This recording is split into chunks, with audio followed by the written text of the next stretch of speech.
So, how would a fight between Terence Crawford and Errol Spence Jr. look? This is classified as a fantasy fight. It's a a fantasy rebel fight, which I call it on my channel, because these two aren't in agreements yet. There's a lot of back and forth going on. Um, I think what's happening is they're, I think they're really planning this fight. I think all of the stuff you've seen going on from back when, from what 2018 till now, all of that is part of it. I think they all are planning this thing. I get a strange hunch that all of them are in on it. They just letting it build, all of the turmoil, all of the back and forth. I think all of it is already, that shit was already set up by Al Heyman, I think Bob Arum, because it's just making the momentum for the fight even bigger, and it's gonna lead to the fight coming. And if I'm wrong, I'm wrong. But I still think the fight is coming, either November or December of 2021, or January, February of 22. One of those, I'm not sure. But how would the fight go? This will be a very competitive fight because you have Terence Crawford. Um, he has. I got to check on the reach. I'm not sure if Terence Crawford has more of a reach than Errol. I think he might. I don't know if I can pull it up. Let me see. 1 second.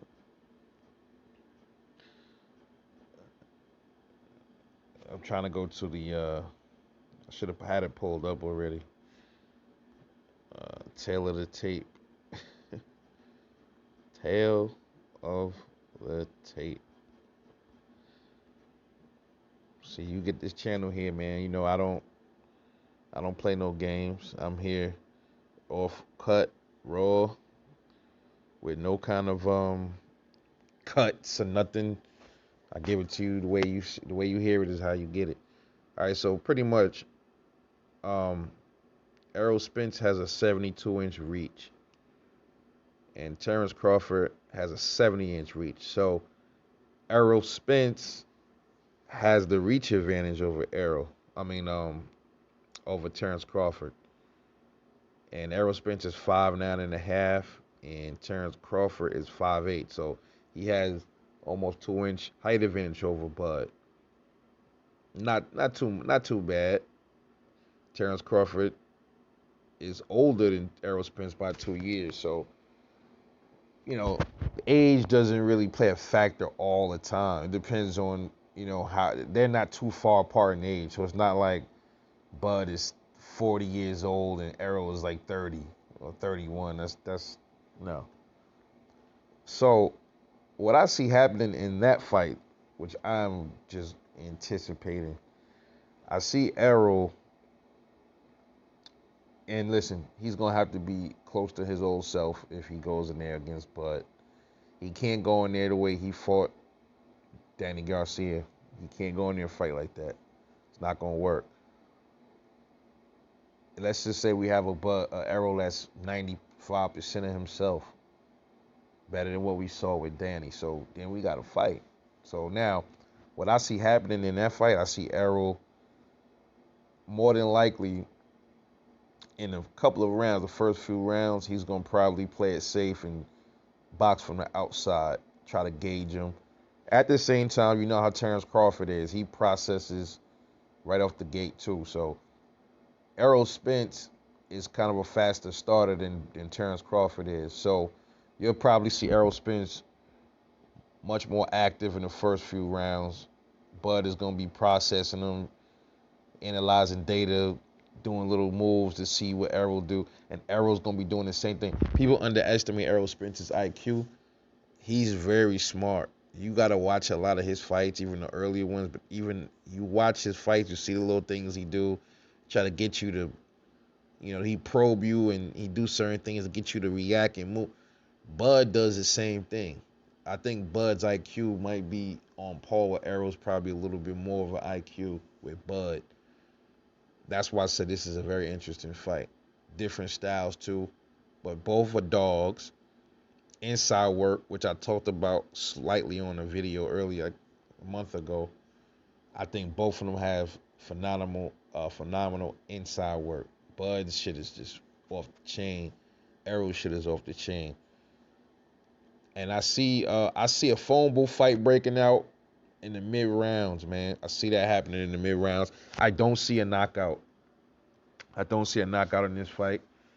There are two people question Terence Crawford's chin. I've never seen him. I mean, boxers get hit, man. I mean, shit happens. Just because you get hit and you might buckle a little, that doesn't mean you don't have a chin. Floyd Mayweather got rocked by Zab Judah. He got rocked by um, DeMarcus Corley. He got rocked by Shane Mosley.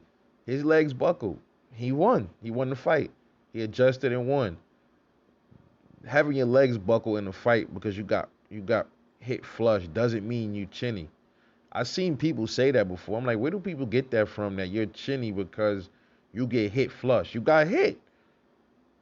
Listen, I've been in a lot of fights in the street. I've been hit a few times. I got buckled in one fist fight, but I took it. Doesn't mean I was, oh shit, he hit me. I just crumbled like a bag of potatoes on the floor. That's not what that means. So when people say Bud against Green Machine, he looked like he was chinny. How?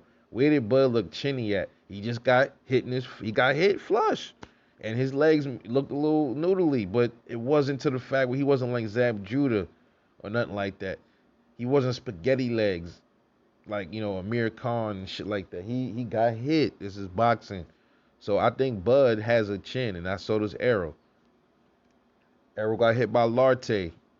He didn't. I mean, he kind of did the little stinky leg a little bit more than Terence Crawford did with Green Machine, but Bud adjusted to Green Machine, got him up out of there. Errol adjusted to Larte, got him out of there. So I would say both of them have great chins. So that's why I don't see none of them getting knocked out. I see the power advantage people underestimate. I would say Bud probably Terence Crawford might have more power than Errol Spence. The way it depends on how you want to classify power. But I see Bud definitely checking Errol's face for quite a few times. I see Terence Crawford, actually swelling up Errol's eyes. I can see that happening, and I definitely see Errol. Both of them are going to be swollen, and that's the thing that might be a concern in this fight. If they stop it or for someone's eye being shut, look out for something like that to happen possibly. But I can see both of them busting each other's faces up real good. I've seen Errol bust it up with Sean Porter. Look what Errol did to Danny Garcia's face. Look what he did to his face. Look what Kell Brook did to Terence Crawford's eye. So they're both successful to getting busted up as well, and they do a lot of busting up. So they're gonna mark each other up. No stoppages in that fight. You're gonna see it go 12 rounds, and this is where it get interesting at. What I think is gonna happen is in this fight, I think they're setting this up to be possibly a trilogy. I see Terence Crawford and Errol Spence Jr. going 12 rounds to a draw.